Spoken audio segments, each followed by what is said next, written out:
It's a kismet story, you know? Yeah. High school sweethearts from the Midwest plan to go the distance. I hope you have a good day at work. I miss you.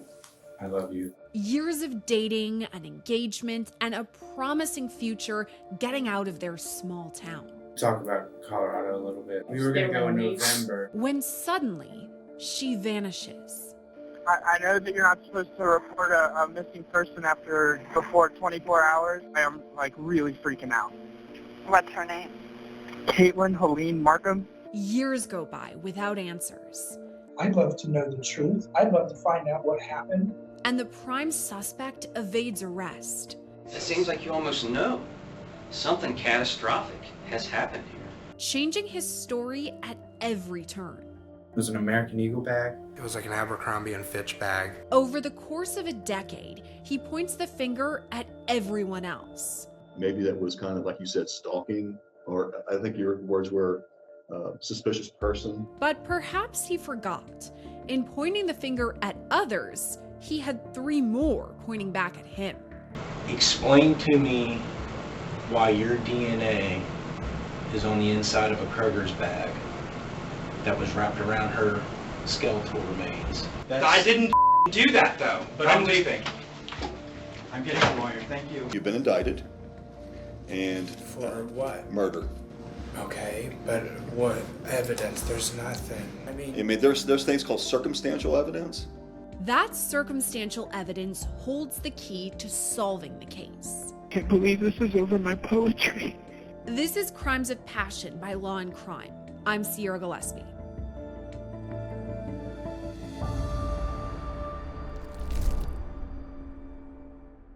It's summer in southwest Ohio, just a 15-minute drive from the Indiana border. Here, everything is slower, even on a Friday night. And this Friday night, August 12th, 2011, is a special one. It's the kind of summer night where the heat from the daylight seeps beyond dusk, and the sweet and salty mix of pretzels and homemade lemonade perfumes the city air as a band can be heard prepping their sound check. Tonight, in Fairfield, Ohio, that means the Sacred Heart Festival. It's been happening for decades and is a summer staple for everyone in the area. But this year's festival is different. It will mark one of the last times Katelyn Markham will be seen alive. Just about 24 hours later, she'll be reported missing. My fiancé is missing. I can't find her anywhere. And it will be years until Katelyn is found. Sunday I'm doing the funeral. Monday I'm going to work. Who died? Katelyn. Katelyn Celeste Markham was born on August 16th, 1989. When she was only a baby, Katelyn was adopted by parents Dave and Sherry Markham of Fairfield, Ohio, just outside Cincinnati. By 2004, Katelyn was enrolled at Fairfield High School, and the following year, she met someone who changed her life forever. I met Katelyn in high school. John Carter was only 1 year ahead of Katelyn in school. His stepsister Megan met Katelyn online and thought her younger brother would make a good match. My sister had been talking to her on, I think at the time MySpace was the popular thing. So my sister had been talking to her on there. Maybe it was still Facebook. But she called me and said, there's this really cute girl that I was talking to. You should come over and meet her. So I guess her dad brought Katelyn over to my dad's house, and I lived with my mom. So I went over to my dad's house, and I met Katelyn, and we hung out for a little while, and I talked to her. At one point we went to CVS and I bought her a camera, and she was like enthralled by it. She loved the fact that I got her. And it wasn't like, it was just like a regular point and shoot. Mm-hmm. I call her, I do the courting thing, as it were, as teenagers do. And we go to like football game at one point. I remember going bowling. Those early days were full of butterflies in the stomach, first kisses, first dances, everything a teen girl would hope and dream for in her high school sweetheart. John would later call this romance kismet. She had so much energy. She was hyperactive. My friends were honestly annoyed by her because she was just so hyper, and she would jump around and bounce like, ball. yeah, exactly. I mean, she was a teenager, you know. And actually, she did not want to date me for the longest time. Like I would, you know, hit on her and try and do the whole thing, and she would just kind of dance around the subject. It wasn't like she was just like, no, I won't date you. It was just like, you know, like, I don't know. And there was one point when I took her to the Renaissance Festival, and we went to the Renaissance Festival, and we walked around there and had a really good time and all that stuff. And I was just like, man, if this isn't going anywhere after this, I'm not going to do this anymore. I'm not going to try and keep going for this. And we get home from that, and she's like, are you going to ask me out again or what? And I was like, well, will you go out with me? And she was like, yes. And then we kissed. And then from then on, we pretty much spent every day together. I'm pretty sure it was September 5th. It's what we decided to make because like we don't remember exactly what day we started dating. Anniversary. Yeah, so we said September 5th, 2005. After 5 years together, John proposed to Katelyn, and she said yes. By 2011, Katelyn is finishing up her graphic art degree at the Art Institute of Ohio, Cincinnati, and is ready for a change. She's been living with her dad, and John has been living with his mom. It's time to start a life together, and that comes with some major plans. It was Katelyn's idea. Yeah, I mean, Katelyn was the one who wanted to go. It was Matt's idea. Katelyn was the one who was like, well, let's do it. Because when Matt called me, he said, hey, I'm moving to Colorado. Come with me. I was like, that's up to the girlfriend. Like, I'm not going to make this decision.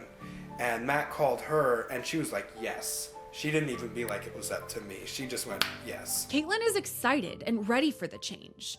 All she has to do is finish a few more assignments for her degree, and she'll be home free.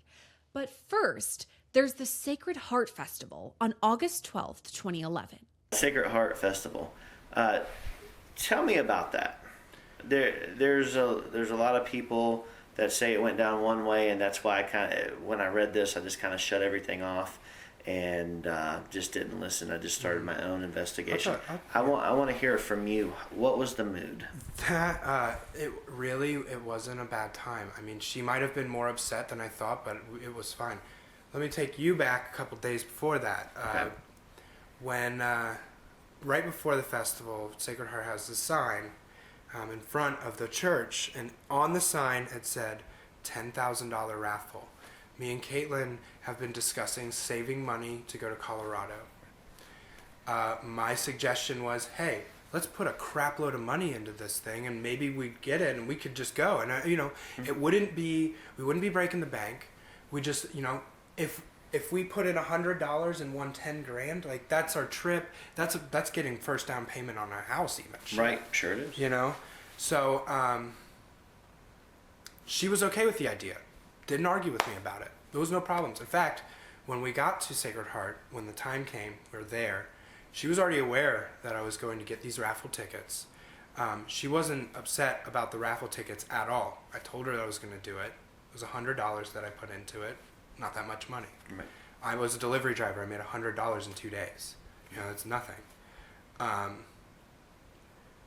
She was upset probably because there was nobody there. We had been walking around the whole place, and there was like an occasional person here or there, but no one really close to us or anything. And she, whenever she was in a bad mood, she just was in a bad mood. That's just how she was, and I would, so I tried to cheer her up. I was like, hey, let's get some food. So I bought her some food. We sat at the picnic tables that are next to the food area, and we sat and talked for a minute. And I mean, for real, I knew she wasn't upset with me. I think she was just upset in general. It was just an overall gloomy kind of mood. Just in a bad mood. Right. Yeah, all of us go through that. Right. So, but when we, afterwards, I don't remember every moment. I remember being at the festival. I remember sitting at the table. I remember going back to her house and like hanging out for a bit. There was no argument. There was no fight. There's nothing like that. John says there isn't a fight per se, but the night is still kind of lackluster. So after the festival, John and Katelyn go their separate ways. Katelyn is 21 years old right now, but in that weird college stage, she's technically an adult and is about to graduate college, but she still lives at home and still needs to play by the rules. I would occasionally sneak in and stay the night. I would do it when I knew that her dad wouldn't be there in the morning. And I had to know for certain that he wouldn't be there that morning. When I wasn't certain, I wouldn't stay the night. I wanted to respect her dad, and I also didn't want her dad to come busting into her door with a gun. Like I was telling you when the recorder was off, he's a very stoic man, and he's a very serious man. I'm sure he cuts loose, but I've never seen it. And I didn't want to find out what would happen if I was sleeping with his daughter in his house while he wasn't there. So I didn't stay the night, and I wouldn't stay the night on most nights. Did he tell you not to stay the night, or did he say? He never directly told me not to stay the night. Katelyn was a very respectful person, and so by association, so was I. Okay. She wouldn't stay the night here out of respect for my mom. I wouldn't stay the night there out of respect for her father. Friday night goes off without a hitch, and the following day, Saturday, August 13th, 2011, Katelyn and John reconnect at about 7:30 or 8 o'clock that night, this time with a friend, Brad. She was on her computer for like most of the night. Okay. And I forgot to write that at the end of it, but... Okay, is that what that was? You were gonna... Yeah, I was gonna write that at the end of it. I didn't know what that meant. Mm-hmm. Okay, alright. She was on her computer like pretty much the majority of the time. Brad was there too. Okay, alright. When you guys are all sitting there and you're talking and everything like that, were the three of you watching Batman, or was Batman just you and Katelyn beforehand? Batman had started before Brad got there. Okay. So Brad showed up after I got there, and we were just kind of watching it, kind of in the side view. And she started to get on her computer, and then Brad showed up, and then we were talking, and then all of a sudden something in Batman caught her eye, and we're just like kind of watching it for a minute, and then we get back to talking, and that's how it kind of... When you're saying we're talking, are all three of you talking, or Mostly just me and Brad. Okay. And then Katelyn was on her computer doing her midterm, I guess, her midterm work for school. Okay, alright. Everybody getting along, everything fine, cordial conversation? Yeah. Anything, okay, nothing that stood out, anything like that? Not really, no. Okay, alright. And then, kind of going into, again, I know we're going to talk about beating a dead horse, because I know we've talked about this before with the burning of documents and stuff like that. You're walking to the door. Yeah. Okay, kind of walk me through that a little bit. Okay. Just to... So we're walking up to the door. Okay. And Ramsey has been like chewing on the bag that she had it in. It was an American Eagle bag. Where did she have it? Was it like hanging on the door? No, it was sitting next to the door under the little kitchen table chair. Okay, all right. And it was just sitting right there, and there were like pieces of paper that he had chewed off of the bag, just like scattered on the floor. Okay. And she was like, I gotta get this thing out of here before Ramsey destroys it and all the papers are everywhere. So I just picked it up and said, I'll take care of it. And just, Had you guys talked about what you're going to do with it? She had said she wanted to burn them. She Okay. said, I need to burn these now, or else, someone could find them and get my stuff. Okay. And I was like, okay, I'll take care of it. And then she, on my way out, she was like, don't leave them in your car because I don't want people to get in your car and get all that stuff. Okay. So I was like, okay, I'll burn them as soon as I can. And then I realized that there was a fire pit in Jake's backyard, so I was like, why not do it there? Okay, so she didn't know that you're necessarily going over to Jake's, and that's what you're going to do. Yeah, no, she didn't know my exact plan after I had left. She knew that I was going to go to Jake's because I had talked to Joey a little bit beforehand. Okay. I think at some point. Okay. And then I had called Joey again and said, hey, what are you doing? He's like, I'm at Jake's. He's like, okay, I'll meet you over there. Okay. John says he takes some of Katelyn's documents, bills, and confidential paperwork that needs to be destroyed over to his friend Jake's burn pit. He says the documents are kept in an American Eagle bag, and he remembers this because one of the dogs kept sniffing at it. So after John burns this paperwork, he hangs out with some friends, smokes a little weed, and then continues on with his night. You decide you're going home at that point. You said I decided to leave around 2:30. Mm-hmm. And then, that takes 15 or 20 minutes. Did you make any stops along the way? Did you go straight home? I went straight home. Straight home, okay, all right. And then once you get home, kind of go through again a little bit. I know we kind of talked about you get home.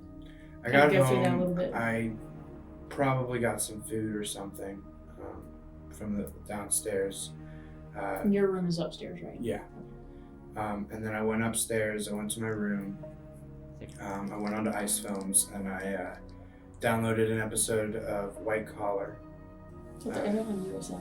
Yeah. What is that? Which one is that? Wonderful show. Which one? Is that the one with the 2 lawyers? No, it's that's Suits. White Collar is where this FBI agent winds up catching this con artist. Yeah, the guy that's like steals all the art and stuff like that, right? Yeah. Okay. And I just I was on the last season of that, and I just started watching it, and then in between each episode, I have to download, because you can't download all like an episode, two episodes in a row. Okay. So I'd watch some of the show, stop it, download the next episode, then finish that episode, and then go to the next one. So it got like a time delay of they only let you do so much at a certain time or watch so much at a certain time. Yeah. Okay. All right. So you're watching the ice films. Mm-hmm. All right.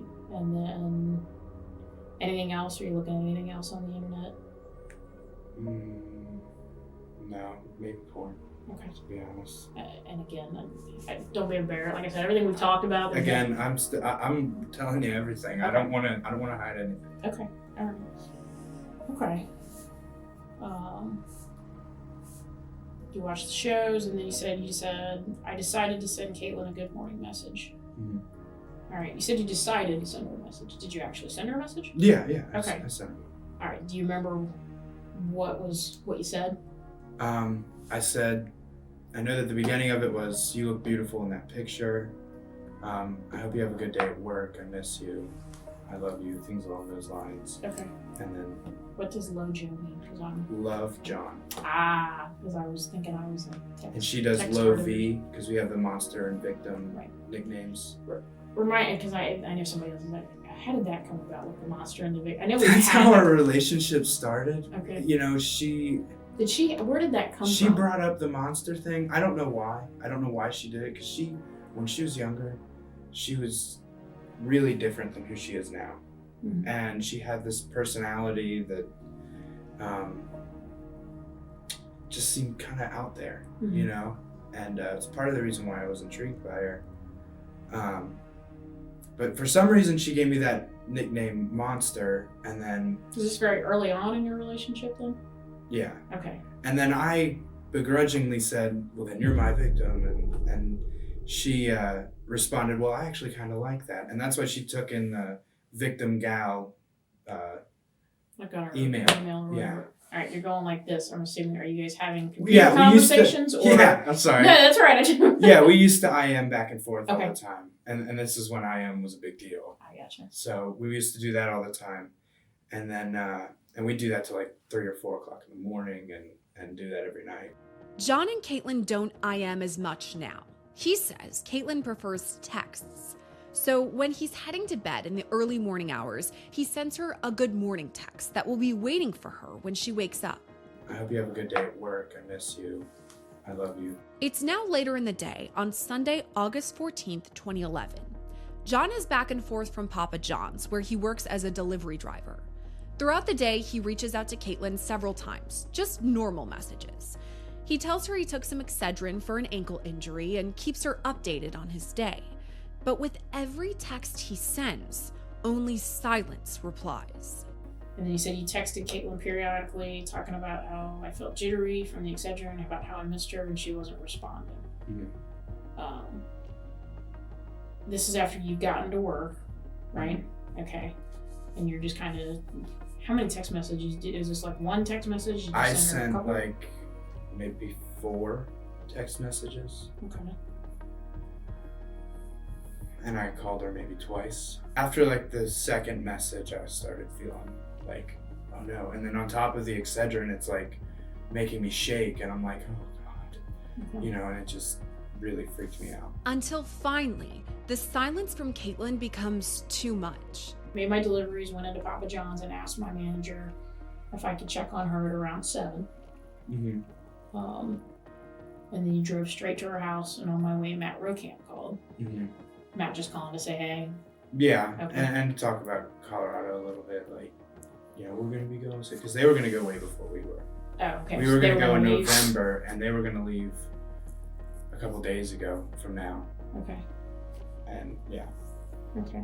And then you told Matt that I was freaking out and that if her car was still at the house, I'd be scared. If her car was at her house and we're talking about 7 o'clock, why? Why are you? Because she I was got gonna say, off tell me work. what's in your mind as far as what's going through She your got brain. off work at 7. Okay. So she would be on her way home at that moment. Okay. So, you know, if her car was there, then it you know, I knew that she's not on her way home. She's already home, and that's not normal. Okay. So that would be out of the ordinary. And as soon as I saw that her car was there, I was just like, oh crap. And then I immediately, and the fact that, coupled with the fact that she wasn't responding, you know, if she's not responding, she's at work. Okay. And if she's at work, then her car's not there. We went to the house, and I know you were saying we put the key in there. You don't know one way or the other. And then you said you went upstairs, and then you started yelling for her when she was upstairs. I guess my thought is, if you're walking into the house, why aren't you yelling all the way? What made you go all the way upstairs? Because she could have been sick asleep or something like that. I don't know. I just Again, just I'm trying went to to think go of what's see. going. Yeah. Went to go see her, and I thought, you know, like, and actually, I don't know if I wrote this, but I opened her door. I looked in her room. Murphy was in there and all that stuff. And saw the purse, all that stuff, and saw that she wasn't in her bed. And then I actually had opened her dad's door to see maybe she would have gone in there or slept in her dad's bed or something like that. You know, I don't know. Okay. But I don't know why I started calling for her then. I guess it's just because I walked in and, you know, I just assumed she'd be upstairs. So I walked in and I ran upstairs, and then as soon as I realized she wasn't there, I was like, maybe she's somewhere else in the house. So I'm just screaming to find out if she's somewhere else, you know, if she'll respond back. John says he finds Katelyn's purse under her chair and a computer bag to the left of the chair, and then her phone charger. Yeah, and then I actually looked at her charger cord that was like wound out in front of her thing, and I looked down and there was no phone on it. So I started calling. I think I called her again. I'm not sure. I turn around, I go down the stairs. I'm pretty sure I called my mom first, then I called her dad, and then I went back upstairs and I emptied out her purse to see if she had her wallet or keys or anything like that. And I saw the keys, I grabbed the keys and I brought them down with me. Okay. And I set them on the table. I mean, really, it's a big old jumble because I was like, it's adrenaline and a half going through there. It's about now that John makes a call to 911. Fairfield 911, where's your emergency?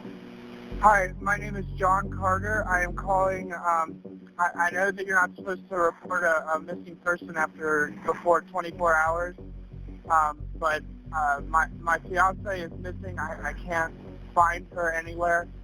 Okay, where did you see her last? I saw her at like 12 o'clock last night. She stays in a house by herself, so I'm really nervous. Her car is still there. Okay, her where purse is still. Is there an address, Yeah. And you're out there now? I'm heading out there now. I have been trying to get a hold of her, and I decided to go by her house to see if she was okay. And her car was still there. She would be at work right now, with her car, which is why I'm like really freaking out. What's her name? Katelyn Markham. Have you called hospitals or jails or anything? Where was she at midnight last night when you last She was saw at her? her house. She was going to bed. She wasn't going out to do anything, so she would have been in her bed. And I mean, I've been with her for 6 years. She's not deceiving, she doesn't. Okay, and you guys didn't have an argument or anything? Not at all. The 911 operator asks if there's anywhere else Katelyn could be. John wonders aloud whether Katelyn could be at the Sacred Heart Festival. And have you talked to her mom or anybody like that? See if she's gone shopping or... I called her father. The only thing that's not there is her cell phone, which is positive, but she's not answering it. So, and the Sacred Heart Festival is going on right up the street, and there's a lot of questionable people there, and it's just kind of... I'm sorry. In his first interview with police, John mentions the Sacred Heart Festival too.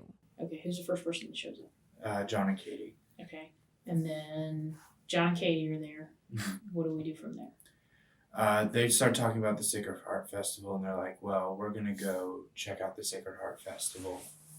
And then my mom comes shortly after that. And then she says she's going to go to David's Bridal, so she didn't even get out of her car, I don't think. She just turned around and went towards David's Bridal. Okay. Is Dave on his way at that point? Have you made contact with Dave, you think? I called Dave and I told him that she wasn't there and that I'm really worried and things like that. I don't think he ever even told me that he was going to be coming. I think he just wound up showing up later on. Okay. Yeah. All right. So your mom's heading to David's Bridal. John and Katie are talking about checking out Sacred Heart. Mm-hmm. And then, and I think somebody got them to ask if Katelyn was there on the announcement thing. That's what I had heard. So. Okay. And then, so do John and Katie leave then and go over there to the Sacred Heart Festival? Yeah, while you're still at the apartment? Yeah, and I stayed at the apartment, yeah. But Katelyn isn't found at the Sacred Heart Festival. Extensive searches are made around Fairfield, but they all come back with nothing. Investigators turn to Katelyn's cell phone for clues, finding it last pinged just after midnight on August 14th, 2011. To this day, her phone still hasn't been found. And for years, neither was Katelyn. That is, until April 7th, 2013. The search is over. Nearly 2 years after she disappeared in Fairfield, Ohio, 21-year-old Katelyn Markham's remains are found in Cedar Grove, Indiana, about 30 miles west of her home. Katelyn's body is found by an Indiana man searching for scrap metal. Her remains had been left amongst garbage on a rural road. Her body is too badly decomposed for experts to determine how exactly she died. So in searching for more clues, John Carter is called back in for questioning, this time by Indiana police. Today I'm doing this, Sunday I'm doing the funeral, Monday I'm going to work. Who died? Huh? My Caitlin. John starts to say my girlfriend before correcting it to Katelyn. That's because he has a different girlfriend now. But Katelyn's disappearance and now the discovery of her remains have taken its toll. I fell apart. I was in my house for months. Depression?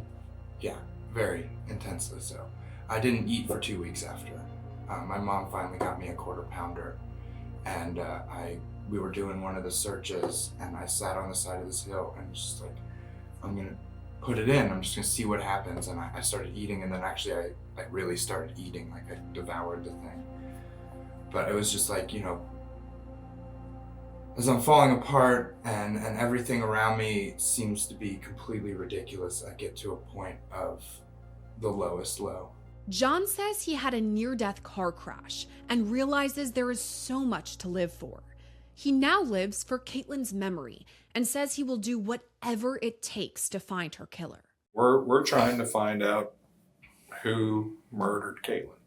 And I want you to do that. But this is what I have to do to find out who did this. And this is important to me. And that's why I'm here. That's why I'm talking to you guys. I know from before what these are like, what these conversations are like. I know what I have to go through for this. And I'm sorry, part of my language. Don't worry about it.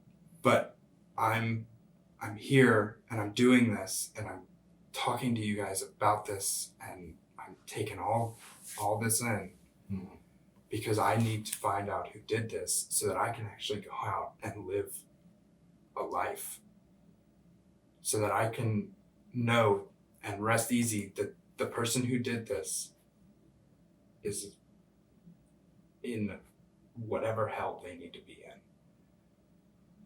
I have to have that closure. I have to have that closure. Detectives waste no time getting right to the point. You heard that her body was found. Yeah. What was going through your mind then? I didn't want to cry in front of the ironically, in front of the police officers, so I tried to keep myself, but I was with my mom when they told me, so I confided in my mom more than anybody. Mm-hmm. So I went to her, and I fell apart again. And a few days later, I fell apart in front of Kayla, and I did not want to do that. Mm-hmm. And by falling apart, I mean I literally fall to my knees, and I can't move, I can't feel. So I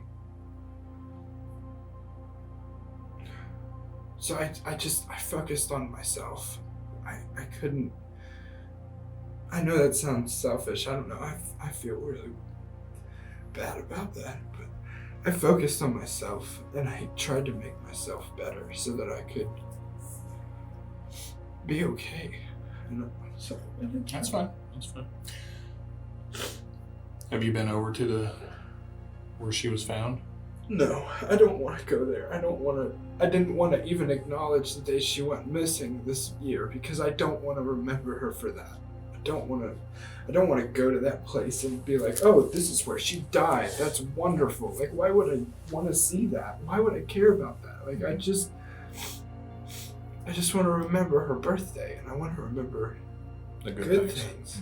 I don't want to remember that. I don't want to know anything about that except for the fact that whoever did this is not here. That whoever did this is either dead or in jail or... Remember, Katelyn's remains were found in Franklin County, Indiana. Investigators learn John's family owns property nearby in that same county. Are you familiar with the area where they found her? My dad has property in Laurel, which you can take, because I know that it's on 129 or off 129 or something. 121. 121?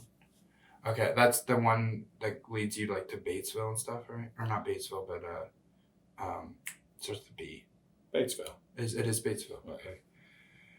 Yeah, and my dad would go that way occasionally, but usually, because he lives in Ross, he takes a totally different way. But I do know, and my dog was bought right off that road by a family. Their last name Masters. Where's your dad's farm at? My dad's property is in Laurel on Kokomo Road.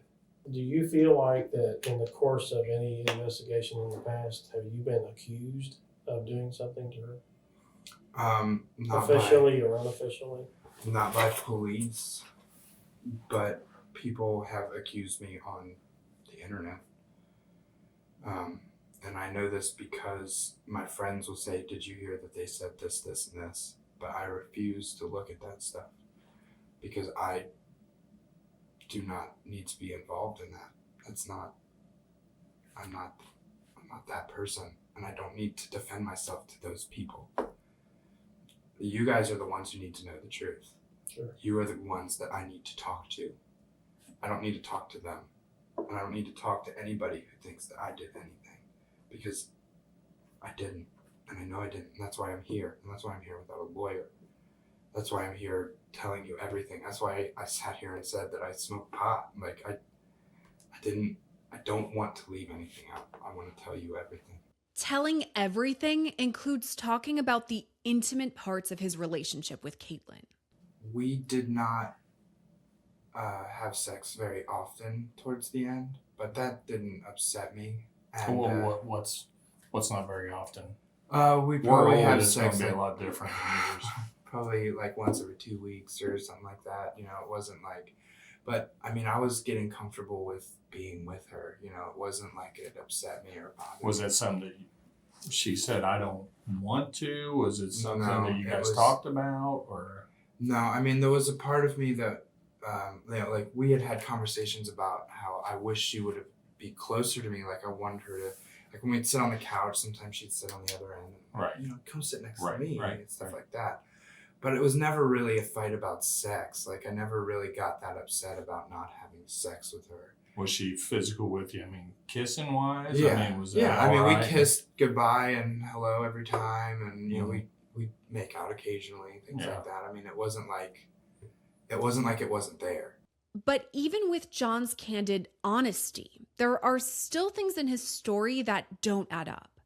I can tell you this. There is nothing more that I can tell you guys that I haven't told them. The dishonesty that from what I understand it, that they are seeing is with the discrepancy with the good morning text message. And as far as I remember, I sent that. In your mind, you did. Yeah. And I have been known to be wrong before, but I remember sending that. I have told you guys the series of events that had occurred through all of that, and I have nothing to hide.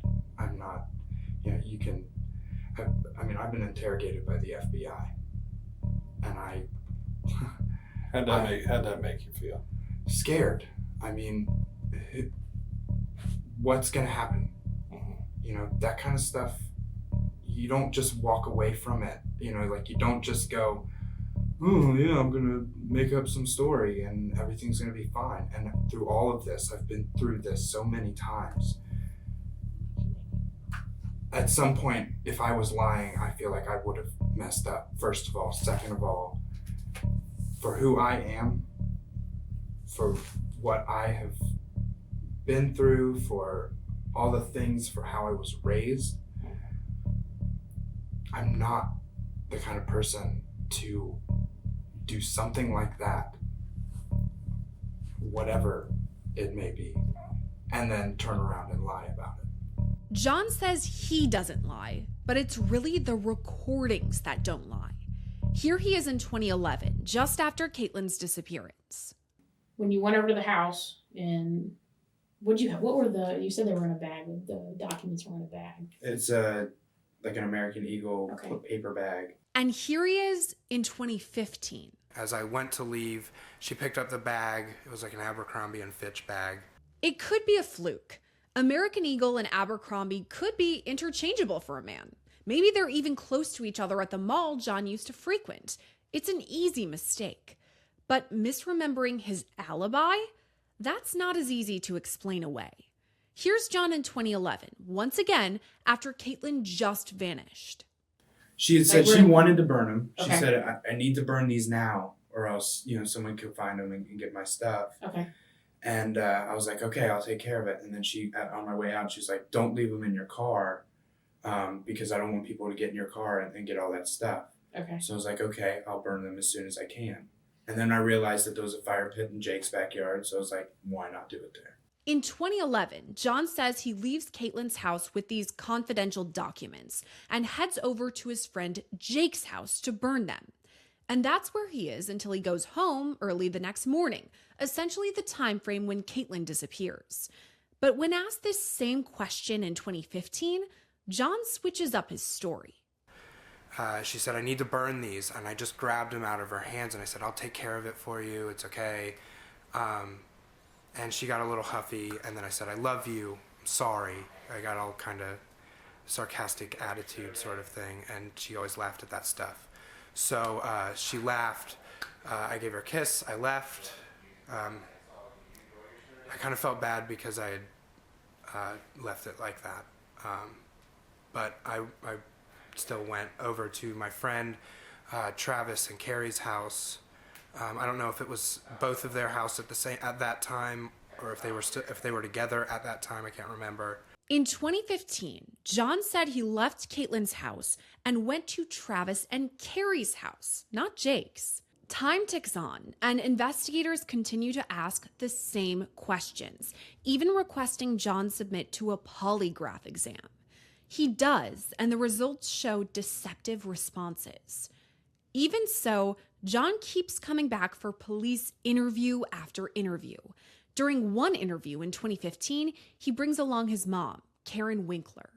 Together, they suggest Katelyn's parents may have had something to do with her murder. Between the two, who do you think's more likely to do anything like that between the two parents? Between the two parents?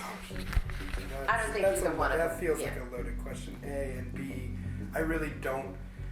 To I don't think they conceive, did. and I'm not trying to come at it crazy, I just mean like to conceive that a parent would do that. That's harsh. While John continues to steer investigators in other directions, the trail continuously leads back to him. It's now 2016, and the case is still cold. A new documentary is about to premiere with the hopes of drawing attention to Katelyn's case. And the reason we want to talk to you, the urgency, is because of this documentary that's coming out that we believe is going to start pointing fingers at people. Yeah. And we don't want our waters muddied prior to that going out. Got it. How many times do you think you've been talked to prior to talking to these two okey-dokes? 5 or 6, but it kind of depends on what you consider talking to. 10. 10 times. Really? Yeah, see, I was considering all the times I physically went in, which that's not polygraphs and John Ryan and everybody else. Yeah, I know it's been a lot, but I'm not paying attention to that because every time I go in, I'm like, I want to forget that I'm dealing with this. It's apparently very minuscule. Like, they say good things about me, they say good things about all kinds of things, and then at the end there's the 911 analyzer who was like, I think that John did it, blah, blah, blah, all this crap. So, I'm not going to watch it. Honestly, I don't see the purpose of me watching it. I don't see what it's going to do but make me cry because I'm going to see all her pictures and stuff like that. And I've gone through that so many times. And I even tried to like look through her pictures so that I could get myself to stop being upset when I see them. But it's like, I miss her, man. I miss her a lot, all the time. Right now, yesterday, every day, always miss her. And there's nothing I can do to stop missing her. And as much as I think that not being emotional and not feeling like I need to cry when I see her picture would help me move forward, it's not the path to moving forward. That's not what's gonna help me like live my life anymore. And I've been through a lot to try and get to the point that I'm at. But even with John's willingness to talk, discrepancies in his story still continue to arise. Here's the questions that are confusing to us. Okay. Obviously, you say there, I could let you listen to 911. You say you're riled up about the car being there. You say to Fairfield and Indiana State Patrol and to the feds that you're excited about the car being there. Here's the confusion to us. Okay. You say she's supposed to get off at 7. You're talking to Matt Rokamp on the phone. He called me. Right, as you pull in and see the car. That is at 7:21 you're talking to him. That's the time she should be there, 7:21. I mean, so that's maybe that's the case. Maybe that's the case. But that's the confusion on our side. Understood. Regardless, the issue, in hindsight and after watching the video, the issue was not that she should have been off work or any of that. And during that particular interrogation, that felt a little forced and a little scary, man. Like, that was a scary moment. That's because I don't. Let me explain. Okay. Let me explain. Because that's what I want to hear. What was freaking me out, what was bothering me, is that if she was off work, she would have answered her phone. She would have answered that call immediately. And if like her in the car is shower, there, you know what I mean? it wouldn't have mattered. I called her over the span of a few hours. You don't take a few hour shower. Okay. You know, because I started calling her. But you believe she was at work, right? Huh? You believed she was at work. I had a feeling that she was at work. And that she got off work at 7. This is the part But that you have to confuses close us, work. Look, when you work at any job, at any sort of retail or fast food or anything like that, you have to close the shift. You have to do things after the fact. So even if she did get off at 7, she still has to close up her shop. She still has to help clean up, and then she has to leave. It doesn't matter. So what was her if it was normal time that she should have been at home? I didn't have her planned out like that. I didn't have it down. And that's my point to you. Why even going back to the 911 The thing that call? freaked me out was not that she was home. It wasn't the fact that she was That's there. absolutely I didn't what care. you said in every interview. The reason that you're freaked out was seeing her car there at that Because time. I had been calling her and she didn't answer. That's why I was freaked out about seeing her car there. Her car freaked me out because if she was home, she would answer. So if she was at work, she wouldn't answer, which would have given me relief if her car wasn't there. If her car wasn't there, that meant she was still at work. If she was still at work, then that means she had a reason not to answer. If her car is there and she's not answering her phone, then that means she's in trouble. That there's something wrong, because every time I called, the only consistent thing between me and her was that I would call her and she would answer. Did you go to David's Bridal like you said there, or no? I think I might have attempted to, but I don't think I ever actually fully went all the way to David's Bridal. I might have thought to try and do it, but when I called and they didn't answer, I wasn't going to do it. You know, I really don't know, but regardless, this particular scenario, me being worried about her, all of this stuff, what does that have to do with anything? It just makes no sense to me why the excitement about her car. I still don't understand what you're saying about the car. You don't get that I don't get let's it I don't get it 7:21. Put yourself in this scenario. I mean, consider the fact that if you... I would have been relieved I seen her car there at the house. No, if she didn't answer her phone, that's not relieving. That's like, what is happening? Why is she not answering her phone? It wasn't that I was freaked out or excited, as you put it. I was concerned. Those are your words through the interview. I was not concerned. mine, not my words. I was concerned. I was concerned for the fact that her car was there. She's not answering her phone.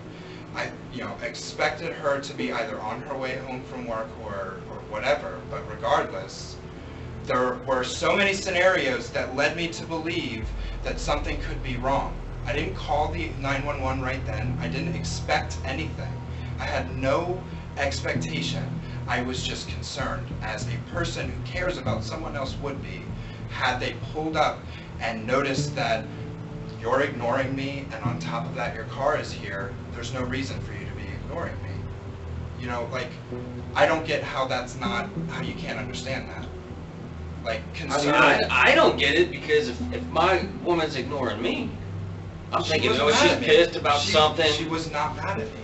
Dude, they get mad about anything. You know what I mean? Yeah, but either way, it was more concern. It was just concern. I was concerned that she would message me if, I would text her, and she would find time, if she went to the bathroom, she would message me. We're talking about over the span of a few hours, she doesn't respond to me at all. And I'm going, okay, calm down, she's probably not responding because she's at work. Okay, then I get home and she's not at work. Well, why isn't she responding if she's not at work? That's concerning. I'm going to go inside and find out what's happening. The real freak out, the thing that really bothered me, was the fact that her dog was in her room and there was all over the floor. That's when I started being really concerned and really freaked out. Okay, regardless of what happens there, no matter any time I get brought into this stuff, it's really intense. Everything is a freak out.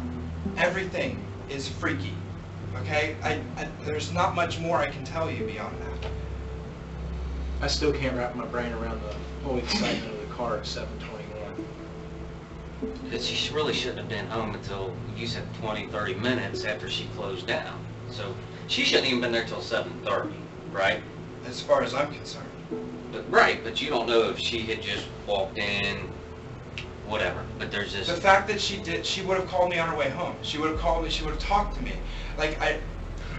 You clearly don't understand our relationship and the way that it was. Well, I don't know your relationship, but I've got all the call logs from all of your relationship, you know what I mean, as far as they requested, That didn't happen every time she left work, that she called you. No, of course it didn't. Well, that's what I'm saying. You're saying you don't understand my relationship. You're looking at call logs. You're not looking at text messages. And even if you are, regardless of that fact, We talked every day.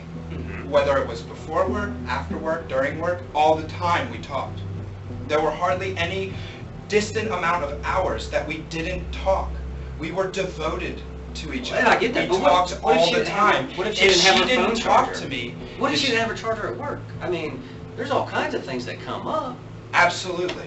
But she had her charger at home. She would have gotten home and immediately called me after seeing the laundry list of text messages that I had sent her, the amount of missed calls that I had sent her. She wouldn't get in the shower right when she got home and ignore everything I said to her. She doesn't get mad like that. She never got mad like that. She never would just ignore me. And that's scary because I gave a and I was the person, she lived at home alone. That's already unnerving. I didn't stay with her because I wanted to respect her father, who could show up at any time in the morning. The conversation briefly steers to Katelyn's dad, Dave, before things get tense. Because you said he was kind of a, he was in and out. And like he was kind of a dad, though, wouldn't you? I wouldn't say he was a dad. No? I would not say he was a dad. How would you classify him, basically, as a parent? I would say that he did as much as he could, but I would not consider him a dad. Not at all. Okay. Well, then that's why I'm trying to clarify, because I know that you talked about it before. He would go get drinks and stuff like that, and he would go do that, and then once he met his girlfriend at the time, he was gone a lot.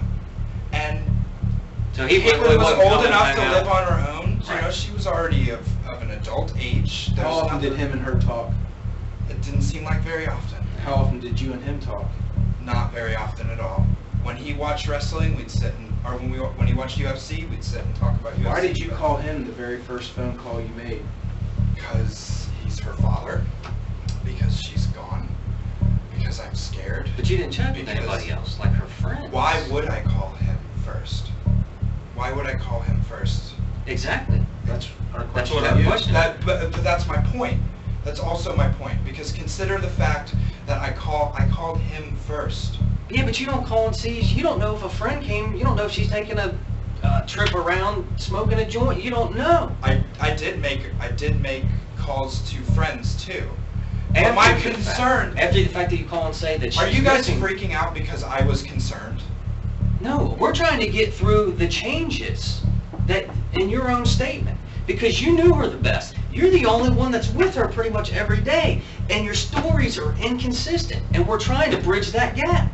There's why. not much of an inconsistency there, though. We are talking about phone calls and all of these like minuscule like bits and pieces that are hard to remember to begin with. But then when I try to defend myself with this bad memory that I have, it just makes me look worse. Like that's all this is doing. Because the only inconsistencies I have are due to a lack of remembering the situation as it happened. I thought that the first few calls I made, first call was to Mary, second call was to Katie, third call was to her dad, fourth call was to my mom. As far as I remember, I thought that's how it went down. First call was to her dad. Well, regardless of that fact, calling her dad, of course I'm concerned. Her dog all over her floor. She would never let that happen. She would never not answer my phone call. All of these things are insanely out of the ordinary for her. But it seems For like you my almost. experiences. It seems like you almost know something catastrophic has happened here. Have you ever had a feeling? I have all kinds of feelings. Exactly.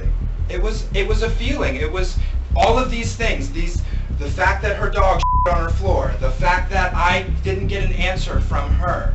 She got mad at me for not responding to her. If she doesn't respond to me, she's just doing exactly what she said she'd get mad at me for. There's so many things that had occurred. And then the bombshell. Just because that exists does not put me there. I was not there. Where did you guys shop at? Grocery Shop shop. Kroger's, Myers. Probably Kroger. Walmart. We went to Kroger every now and then, but I didn't really go grocery shopping with her. Not all the time. I would occasionally, because, boredom and whatever, but we didn't go to grocery shopping together. We didn't live together. We didn't live together, first of all. Second of all, I know you guys are having a lot of trouble wrapping your head around my concern. I know you guys are having a lot of trouble understanding, why I was worried. Help us explain this, John. This is from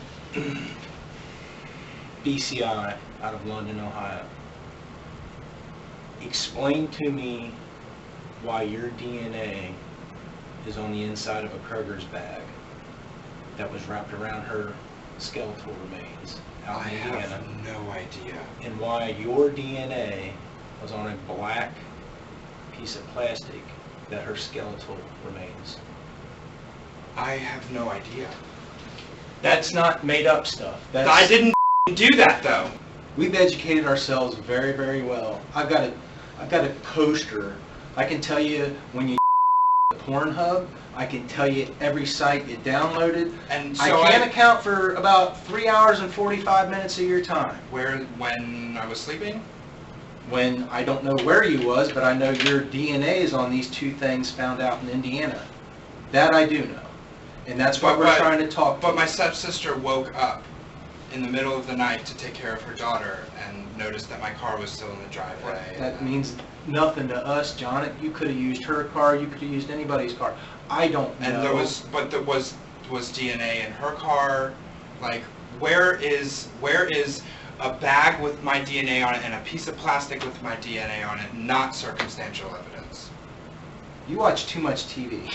Even with this major evidence, John's DNA on a bag found with Katelyn's remains, nothing happens.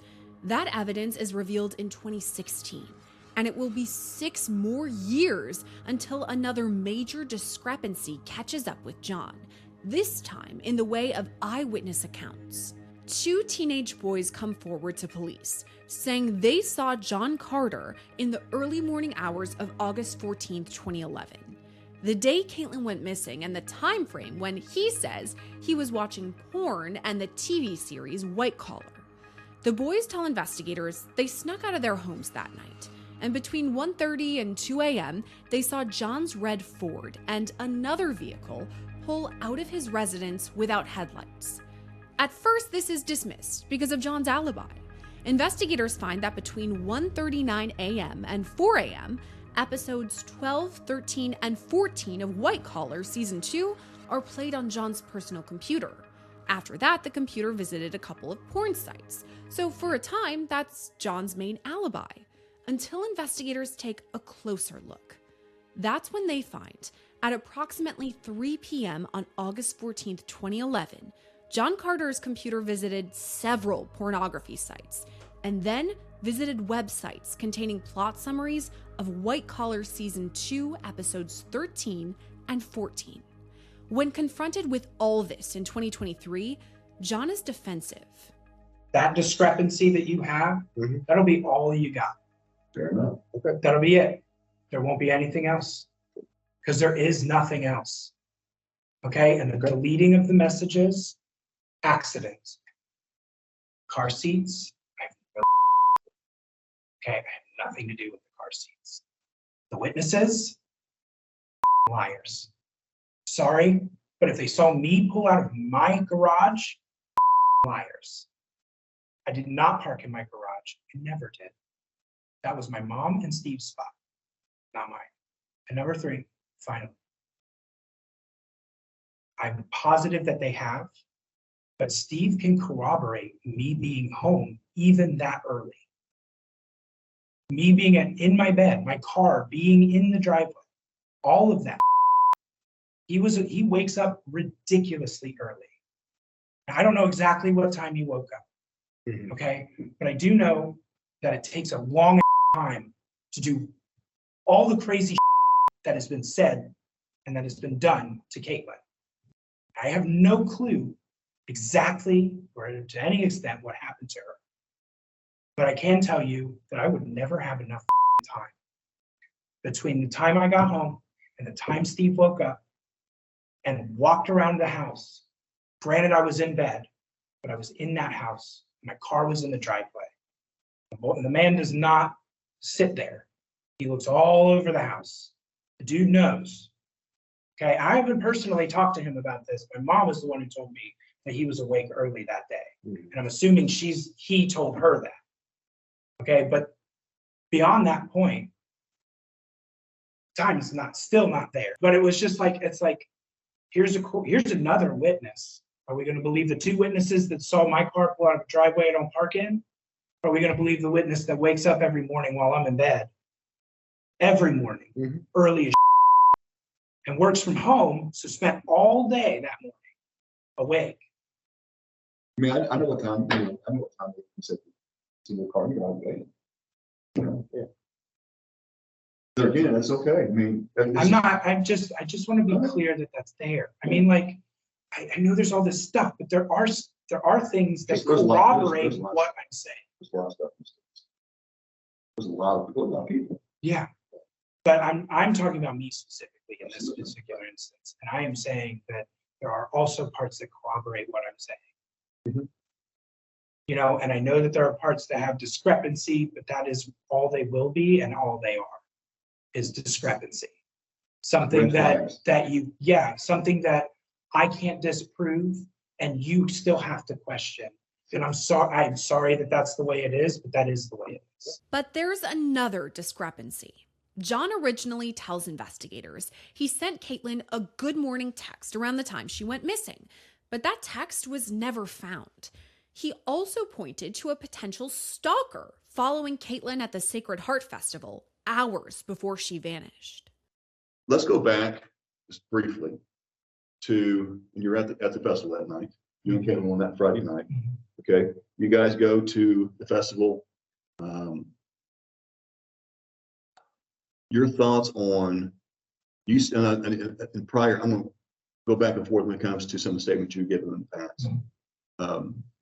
You still feel, and your thoughts and your feelings deep down, you still feel that person who had done this was an unknown person.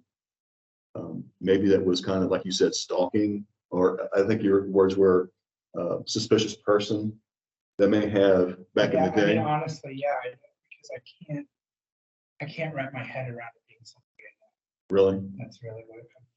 Okay.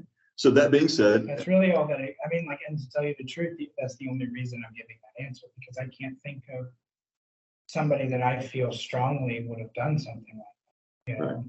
So that night, you still feel that someone followed you to her condo or her townhouse?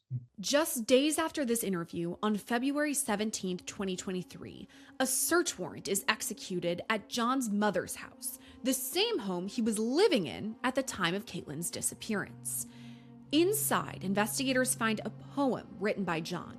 It reads in part, "Deep down, I love her. You want to kill her, but I love her. She must die. I can't kill her. Yes, you can. No. Yes." And finally, 12 years after Katelyn's disappearance, an arrest is made. This is what we call, I think you would, and I know you are probably a Avengers fan, but this is what we call the end game. The end game is we went to a grand jury. Your mom testified before the grand jury because we want her to have her say and input in that grand jury, that proceeding. And the grand jury has indicted you. Why? They indict because they feel that there's enough probable cause that this case proceed further to the common police court. Okay. So they believe the information that we had, and you've been indicted. And for what? Murder. Okay, but what evidence? There's nothing.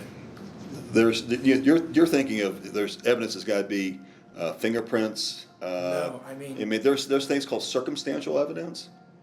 Okay. And there's a lot of, and I mean you've already talked about the circumstantial evidence, the red flags. That's circumstantial evidence. Okay, but I had nothing to do with her death or disappearance or any of that. So that being said, okay, I'm listening. We are at the point in time now to where this is where you need to come clean with what everything happened that night, because here's the thing, dude, I'm telling you, the whole stories that you've been giving, the inconsistent stories you've been giving them, being the police department, the media, and everybody else since 2011, has come to a point now to where no one's believing the story. Okay, the whole story about the unknown suspect or individual who was at the festival following you and Katelyn to her house. No one's believing that. Okay. They didn't believe it when you first come out with it. Okay, but that was just like a thought. I mean, like you asked me my theories and I gave you my thought, but I don't You told know. no one asked you that question. That's the question you gave to the 911 operator day one. Okay? Okay. So that being said, I thought maybe that could be a possibility. But I'm not saying that's my story. I don't know what the happened. I have no idea what happened. That's not a story I gave you as an excuse or any other thing than just there could have been any reason. And I thought maybe that would be the most likely scenario because it seems unbelievable to me that anyone I know would do that to her. okay. But I haven't made any lies. I haven't told you anything that didn't happen.